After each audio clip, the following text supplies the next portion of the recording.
For the rest of the day, every decision I have to make, every question life throws at me, I will run it by the magic 8-ball and do what it tells me.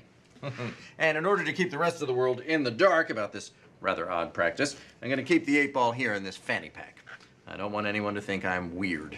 So, shall I head out into the world? Most likely. Very well then. Should I use the men's room?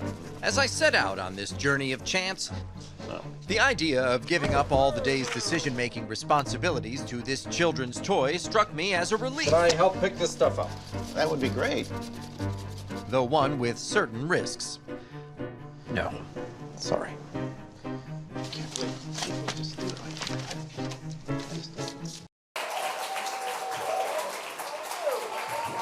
That's exciting. Yes. That's a nice round of applause. I like that. The old "we're not worthy."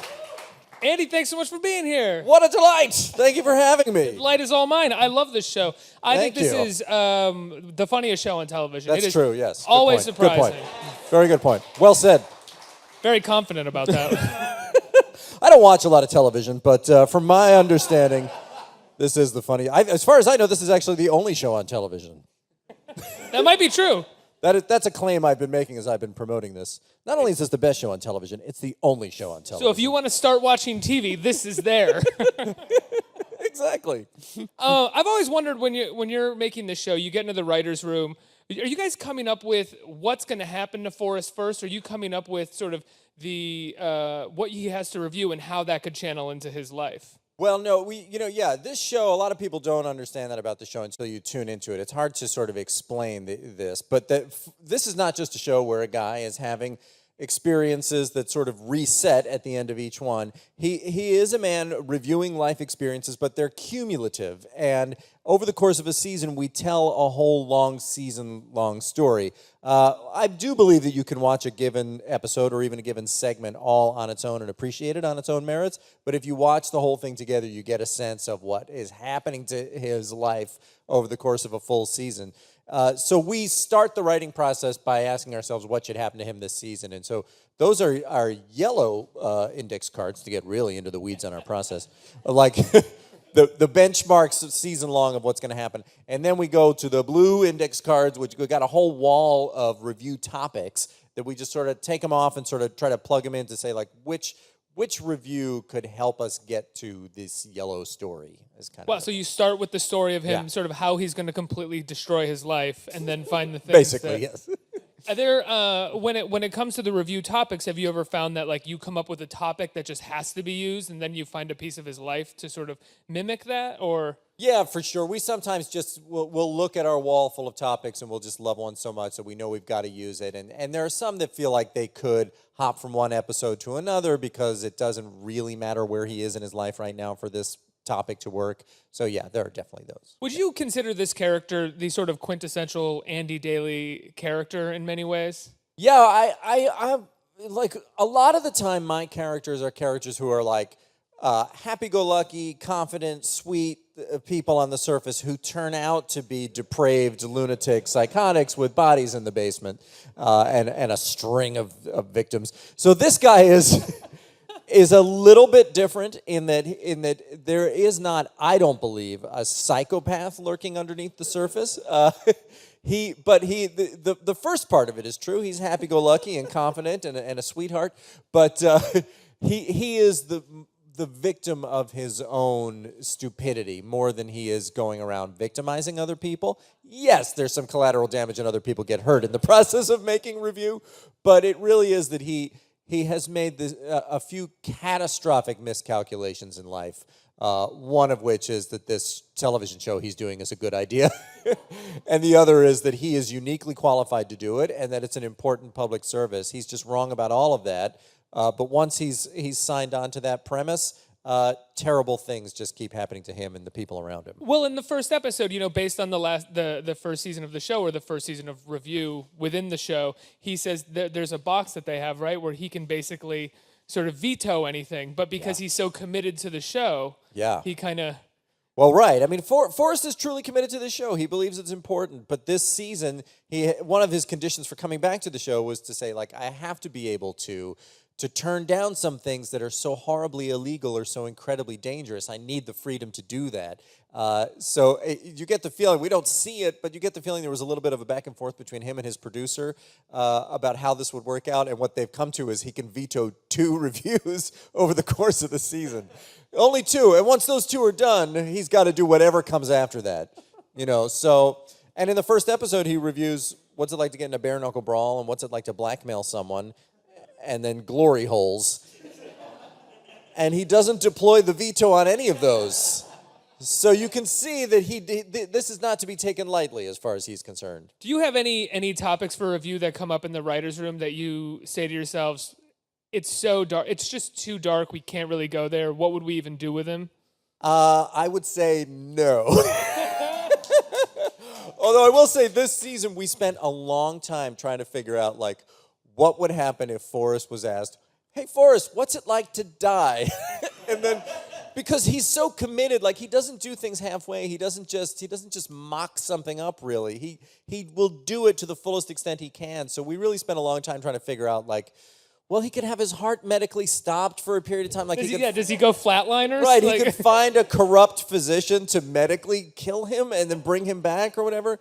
But we ended up instead doing what we did in the first episode, which is, I'm going to spoil it since it was already on television, that he ends up being shot and being in a coma for a while. And that felt like sort of redundant with being medically killed. The moment where he's shot in that episode, I watched the episode today, and the moment when he's shot, I laughed so hard that everybody was like, it's one of those horrible moments where everyone's like, what's he laughing at? What's he laughing at? And you're like, I can't really explain it was the shock of this idea that it was so funny. I'm delighted that we've created a show where someone gets shot 3 times and everybody laughs so hard that people are concerned. When did you realize when you started doing comedy? Because I imagine you developed figured out this character over the course of time doing comedy, that you were very good at presenting a very nice, sweet person with a possible psychopath underneath. Yeah, I think maybe the first time I ever did it on stage, I'll toot my own horn a bit. I do a pretty good old man voice. It's something that I've always... Let's hear it. I do a character by the name of Ben Alderman, and he's an old fella. He's 88 years old, like the keys on a piano. And that's one of his little jokes, crack up the ladies at the old age home. So just like the piano. So I did a bit where he would go up on stage, he'd be introduced as, ladies and gentlemen, this is very special. We've got an old man here tonight. It'd be like a stand-up show, like the host of a stand-up show would say. And he's doing stand-up comedy for the first time in his life. He's really fulfilling a lifelong dream, and his grandchildren are in the audience. So please be supportive, ladies and gentlemen, Ben Alterman. And then Ben Alterman would come up, and he would be a sweet old man. but the jokes were unbelievably filthy, one after another. Were just horrifyingly filthy jokes. And I'll tell you how old this bit is. All right, how can I... Just do it, please. Okay, Go great. for it.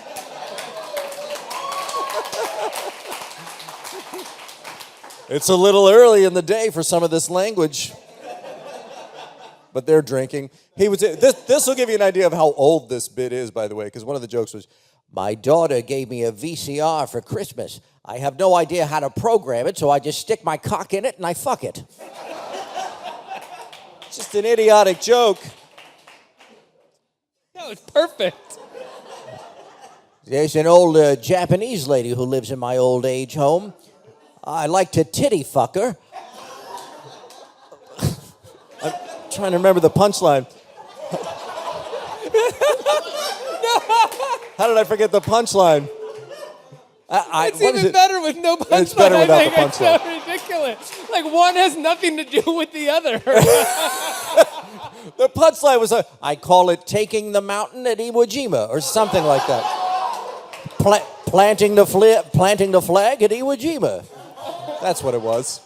That was the punchline. I knew it was in there somewhere. Oh, these are fun to try to remember because it's been like 10 years since I've done it. Oh, what a treat. Well, anyway. That's so good. God damn, I'll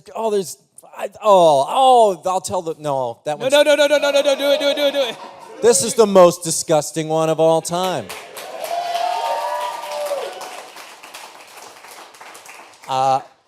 I saw the old widow Feeney the other day. She doesn't look too good. She's lost a lot of weight. She asked me if I wanted a blowjob. I said, yeah, not because I wanted a blowjob, but she looked like she could use the protein. That's horrible. There's no excuse for that joke. What was the audience? How did the audience respond to this? Kind of like that. Like that, okay. So you were never, it was never They were something, always delighted. it was never something where like you were in makeup and actually surprising them as an old man doing these jokes or anything. I mean, it was always very I don't feel I clearly a needed bit. the makeup. Because I did wear like a Woody Allen hat and a big thick pair of glasses and like a corduroy coat, and I'd shamble on stage. It'd take a long time to get there. Yeah, so that was the first time of just like, oh, well, we're really in for something sweet. And then it just was relentlessly filthy. That just made me realize, oh, that's endlessly fun. And then I did a character who had just arrived in Hollywood, like he just got here by bus, and had a big, gee whiz, I'm going to be a star. And then ends up falling in with the Scientologists and is asked by us during his auditing session, like, is there anything you've ever done that you're ashamed of? And so I had like 3 beats of that, like and I had to admit I had done this, and then the great comedian Tommy Blacha, who's a creator of Metalocalypse and wrote for Conan for many years, he saw that bit one day and he goes, that section of your bit is like an accordion folder. You can just fill it and fill it and fill it and fill it. I was like, yeah, that's a good idea. And so over the year, I just put more and more atrocities in there. I put a rattlesnake in the ball pit at Gymboree. You know. So you're doing this character, Yes. and Various characters like this. various Yes. characters like this, and this is where you start. Is this where you start getting noticed and sort of cast in doing sort of versions of these, just like these sweet white men who end up being really fucked up? Yeah, well, also Reno 911, they were early in sort of figuring out that this was a thing that I could do, and they had me do a bit in their Coconut Nut Clusters episode, which is all the cops are going door to door fundraising, selling coconut nut clusters. And we did a scene where I was like, oh my God, thank God you're here. I would absolutely love a box. Yes, coconut nut cluster, that's my favorite. How many do you have? I'll buy them all, absolutely every one of them. Let me write you a check. I'm going to give these as a gift to my wife. And I write the check, and then I've got to leave a note for my wife here and just say, sweetheart, these are for you. Sorry for the mess. Long story. And they go, okay, great. And I go, I'll be right back. And I leave the room and blow my brains out. Instantly. Why? That's amazing. He walks around the corner, and then bang, and then there's a blood splatter on the door. And that was their idea. I didn't say no. But, yeah, so they saw it. And then I think, actually, Jody Hill, who along with Danny McBride created Eastbound and Down, says that he saw that. He saw the coconut nut clusters bit and saw that I could start out seeming confident and upbeat and go somewhere else. And so that was, they had that trajectory for me on Eastbound and Down as like, the principal who's totally in charge and engaged to the most beautiful woman in their world and has just, and then completely falls apart and goes lunatic in the wilderness. I have this annoying sort of idea about Eastbound and Down or fantasy. It's annoying because everybody there works, but when I watch that show and I watch Blooper Reel, I think to myself, that looks like the most fun anybody could have. What, to be on that show? Yeah, to be working on that show. It's a nightmare. No, yeah, it absolutely was. It was so much fun. It was, and I learned a lot of things on that show that I try to apply on review, which is that it's great to have a great script and to have worked out everything about it and to by the time you go into production, be on your 3rd or 4th draft, having really figured out what you want to do when you get into production, and then also say on set, let's just do it how it feels right. Like, let's not be slaves to the words that we chose here. Like, I like to, I don't know if this sounds, I don't know what it sounds, maybe it sounds pretentious, but to say like, yeah, the words on the page are one thing, but we can also just tell the story of the scene in our own words. Like, the scene has a story, let's just tell it however we want to. And so we do a lot of that. We do a lot of improvising, but improvising from a great script is what we did on Eastbound and Down. And you can also learn how to make a joke funnier. You could have a bit in there, and then you start improvising, or someone comes up with an idea, and you think, oh my God, why didn't I think of that before? That's even funnier than what we thought of. Yes, all the time. Yeah, that happens all the time. And we also have, Jeffrey Blitz, who directs every episode, and his brother Andy Blitz, who wrote for Conan for many years and who I did comedy with in high school, believe it or not, are on set every day while we're shooting review, and they're constantly popping in with new lines and new funny ideas and stuff like that. So and that was also very much how Eastbound and Down worked. Like, new ideas could come from anywhere. Do you feel like there's a lot of comics from, I feel like the time that you were coming up, a lot of conceptual comics who are more character-based comics who are also sort of getting shows as well, and it kind of seems to be their time rather than like the former time of like the stand-up gets his sitcom with his wife or something like that. It seems to be, the comedy shows coming out seem to be, whether it's HBO or Comedy Central, a bit more conceptual than what we used to see like 10 years ago. Again, I don't watch television, but... There is only one show on television. I forgot. But yeah, I think, I was just talking to somebody today because I'm back here in New York, and I moved out of New York 15 years ago already. But I was here in 1993 was when I first moved here, and I did sketch and improv for 3 years before the Upright Citizens Brigade came to town. And then they came to town, and I saw ASCAT, long-form improv, and was like, I need to know how to do that. And at the end of that show, Matt Walsh said, we're going to do a workshop next weekend if anybody wants to sign up for it. And I ran to the sign-up sheet. So I was in the first workshop that those guys ever taught, and now it's like it's massive schools with thousands of students in New York and Los Angeles. So many people are learning how to do this, and I think that I believe that's what you're seeing. Those are sketch and improv proving grounds and hothouses that people are being propelled from that onto television right now. So I think that's exciting. What was that first workshop like? It was just Matt Walsh and teaching it for like 3 hours, and a bunch of people in the theater, like, I don't know, maybe 15 of us, all with the same question in mind, which is, how do you do what I saw at ASCAT? How is it possible that two people come out of nowhere and instantly agree on what this scene is about and work together to make it funny? And there doesn't ever seem to be even a moment of like, where are we going with this? And I don't know what he's talking about. Like, there's just... it turns out that it's a gradual process of kind of rewiring your brain to get on the same page with somebody and understand where somebody is going when they initiate something and figuring out together how to build it. And it takes a while to learn. But I also think that because, as you said, there's these two schools with thousands of people, if you think back to Matt Walsh and the UCB show that they had on Comedy Central, if they're the ones that are sort of training people and having these first workshops with you, there's definitely a comedic sensibility that is now the mainstream comedy that we all accept as our entertainment. Yeah. That's it. That's it. That's all we got. We accept it. Yeah. But a certain kind of darkness, a certain sort of ability to take the joke as far as it could go, right? I mean, you see that in the early days of the UCB show, and you see that in your show, and Eastbound, and so many other forms of popular comedy at the moment. Yeah, and there's also this concept that is maybe a little bit hard to describe, at least as in the way that I understand it, of truth in comedy was the big, was the sort of slogan of Del Close in those days that there's, to me, it goes hand in hand with a darkness and a grittiness to kind of say, like, this comedy is going to take place in the real world. It's going to be recognizable in the real world. And the things that happen here are going to feel like they have real world consequences. Like, we're not in some silly cartoon world right now. So, and that's something that I try to keep in mind all the time making review. Oh, that's absolutely what review is, I think, like right down to its core. It's about this guy having a perception of the world as something that's not going to have consequences for him, but it only has consequences for him. Exactly, and it all has real world consequences. Right. Yeah. When you think about review and you think about this character, are there places that you haven't taken him yet that you're sort of really dying to get to? We have taken him to space. He has been nearly killed. We have, as I was saying, we literally have a wall, floor to ceiling, of index cards of reviews that are crazy, insane reviews. One that we've got to revisit it at some point. It was just a card that simply said R2D2. And I don't know, we talked about it for a while. I guess, what is it like to be R2D2?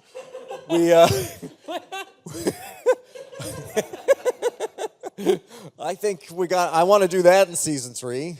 I know I want to do that one. There's a bunch. But like a tweet just comes in at the top of the show that just says R2D2 Yeah, and maybe doesn't you even should just ask say him that, like yeah. what is R2, what would it be like? It just says R2D2 and he has to sort of riff off R2D2. it. Okay, R2D2. Good. Yeah, right. Exactly. This show, right? I mean, it's on a sort of new Comedy Central. At least in the last couple of years, there's this idea. I mean, especially it was talked about recently, and I think maybe a New Yorker profile or a New York Magazine article about the guy who's been running production for Comedy Central for the last couple of years, who approached you and was like, "I love what you do. Let's figure out a show for you." Right? Right. Yeah, Kent Alterman, actually, well, you were just talking about the Upright Citizens Brigade show on Comedy Central. Kent Alterman was the Comedy Central executive who saw the Upright Citizens Brigade and said, I have to make a show, a TV show around them. So he's been around for a while, and he was in New York in those mid-'90s days seeing lots and lots of shows. And I was in a sketch comedy duo at that time called The Two Andys with a guy named Andy Secunda. And this guy knows him. And Kent Alterman saw those shows and always kept me in mind as somebody to work with. And then when he was casting Semi-Pro, he directed Semi-Pro, the Will Ferrell movie. And I went in and read for Dick Pepperfield, and he fought hard for me to get that part. And What did that mean? How did you know that he was fighting hard for you? Was that something you had to keep he made it very clear, I'm fighting hard for you. No, it was funny. You owe me. He was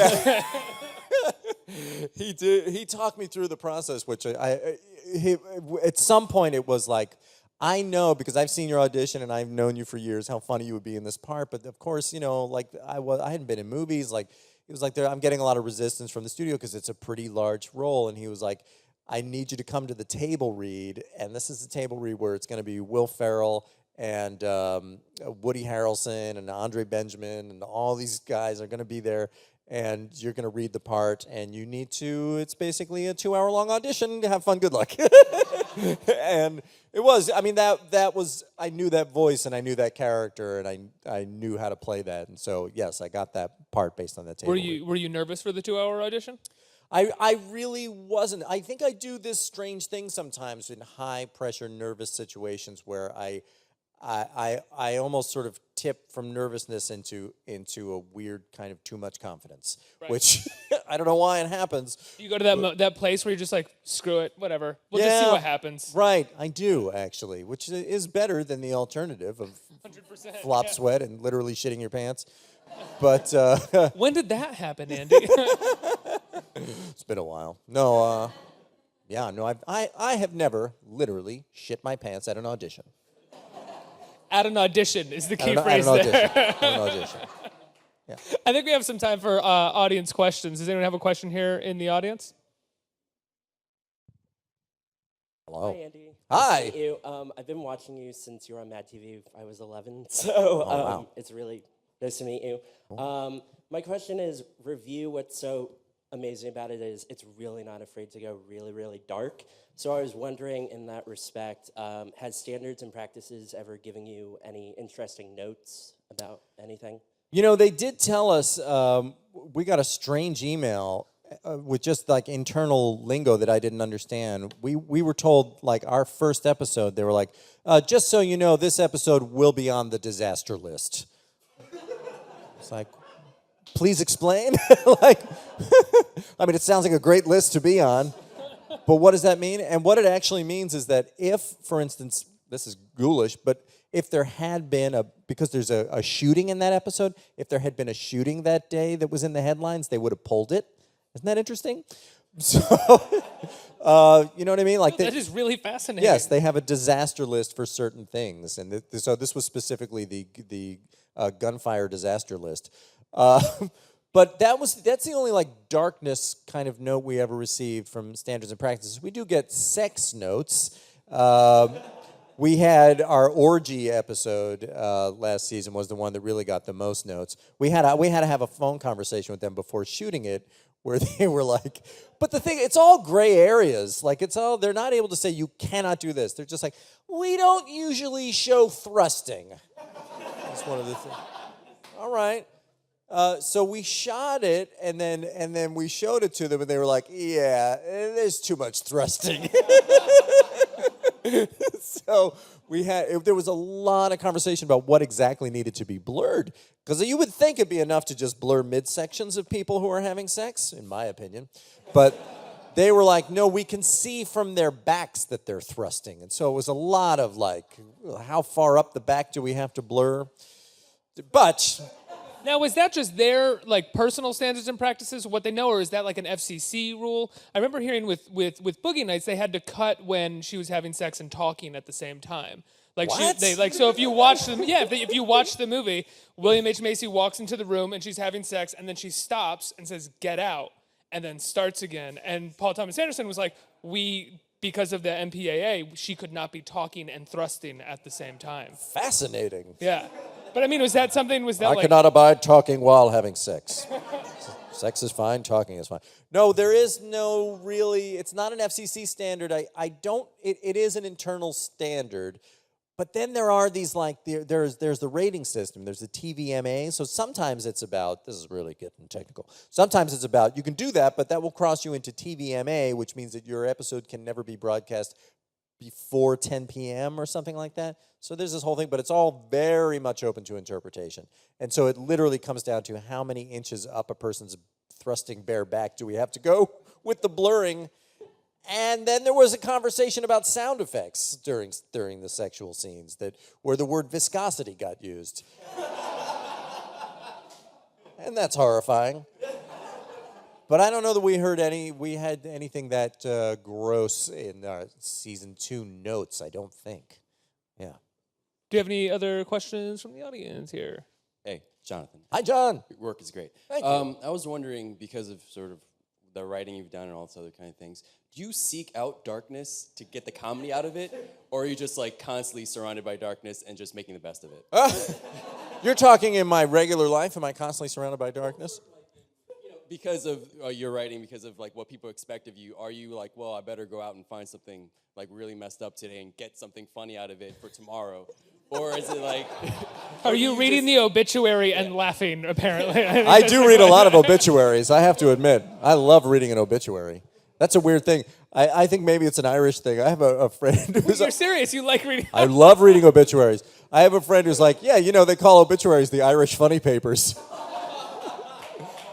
I don't know. I guess there is a morbidity. I don't know. But anyway, to me, I think comedians are always hoping to surprise people. I think Doug Benson has said that funny is a synonym for surprising. You know what I mean? And it's kind of true. Like anytime you can misdirect somebody and you can surprise somebody, and people are not expecting a level of darkness and depravity. It's just another way to surprise people and make them laugh, I think. So that's where darkness usually comes from for me. But no, I don't know that I consciously am storing up darkness as I go through my day. But I am truly fascinated by, man, I'll tell you, if you want to get me going on any topic, bring up Charles Manson, because I will go forever on Charles Manson. Charles Manson? Charles Manson. I love Charles Manson. I'm a huge fan. I've been lobbying to get him out of jail. Do you know, here's the thing about Charles Manson that I think a lot of, this slipped beneath the radar. You know, he was recently engaged to be married, right? And do you know why the engagement fell apart? I do. Sorry. This is the best reason. This is the best reason for an engagement to ever fall apart. It's because he found out that the only reason she wanted to marry him was so that when he died, she would have possession of his corpse so she could display it. That's wonderful. That could be in review. That could be in review. It's so good. Partly because, like, you don't see corpses on display. You know what I mean? Like, that's not really a thing. Outside of, like, Joseph Stalin, there are not corpses on display. I don't know. Are you the type of person who watches old Charles Manson interviews and laughs? Because I unfortunately am. I think they're very funny. I have a lot of opinions about Charles Manson, if you really want to get into it. In my view, he is playing crazy in interviews a lot of the time. Very well. But I think he overdoes it. I'd like to see a more genuine discussion with the real Charles Manson, because I think he feels like he's got to put on a bit of a show when somebody comes to interview him, and I'd like to see, my note would be take it down a notch. Like if we had a situation where we stopped rolling the camera but kept his mic on, like That's Robert what Durst, I'd like to see. Instead of like Durst going crazy, Right. Manson brings it down. He would go the other way. Yes, he would. He would go, I think that turned out well. Did you get everything you wanted? You know, yeah. Is that what you came here for? I jumped around a little bit for you. I got up on the table. That's what you had in mind, right? Love to He see peels that. this swastika thing off. Let me take this swastika off. I mean, it's a good pain in the ass having to put it on it, but sometimes I do it backwards. Do we have any more questions in the audience right here? Besides doing all your like improvisation stuff, What's happening right now? Whoa! that was my old man communicating with another old man. I was terrified right just at that moment. I thought, this is how it ends. Well, being that you do dark, It's still You're happening! doing it. You're still doing it. do you ever feel the need to do something Clearly there's no charitable? stopping this. Like, would you do something for narcolepsy filmmakers? I don't understand if this is a joke anymore, I don't know or what's if this happening. actually just happened. No, in all honesty, what I really wanted to ask you was when you talk about doing kind of like an improvisation with the people on Eastbound and Down, was there anybody in particular that you feel you had like just an automatic chemistry with, where you just connected and were able to flow and just let it all out like diarrhea? Yeah. Yes. That was we went through a lot together, you and I. And it ended on diarrhea. yeah. What's that? Feeding us beer in the Get the back. microphone. Get it back. No, but he makes a good point. There is beer available here. And this sort of thing is to be expected. So, yeah, no, I when I think about improvising on Eastbound and Down, the thing I think of first is that episode, the scene on the pitcher's mound where it's, what is it? Oh, gym class for this day is Kenny Powers is just practicing pitching and everybody's watching. And that is also band class because Stevie Janowski has brought his band out here and they're all sitting in the dugout and they're just going to watch him practice pitching. And I come out to kind of say, hey, what's going on? Pretty much my attitude toward this guy. What's happening right now? Like, what?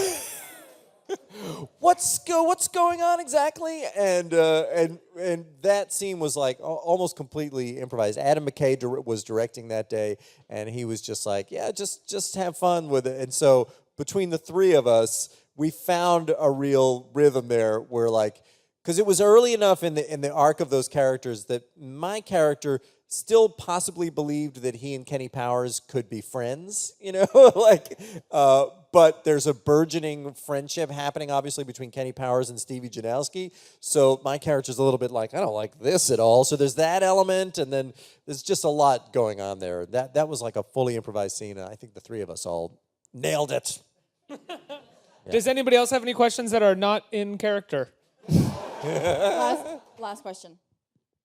Yeah, thanks for asking that because I can't do that voice that guy did. Are you sure? Have you ever tried? No.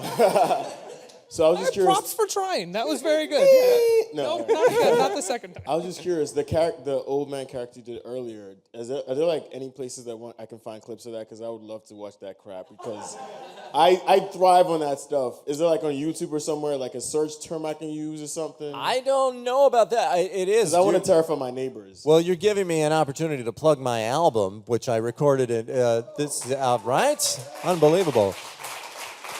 How often do you get an organic opportunity to promote an album like that? But I recorded it in 2008 at the Upright Citizens Brigade Theater during the comedy Death Ray show, was called at that time. I did a different character bit every week for 9 weeks, and each character had a different sweater. So it was the album is called 9 Sweaters, and that character is one of the characters on there.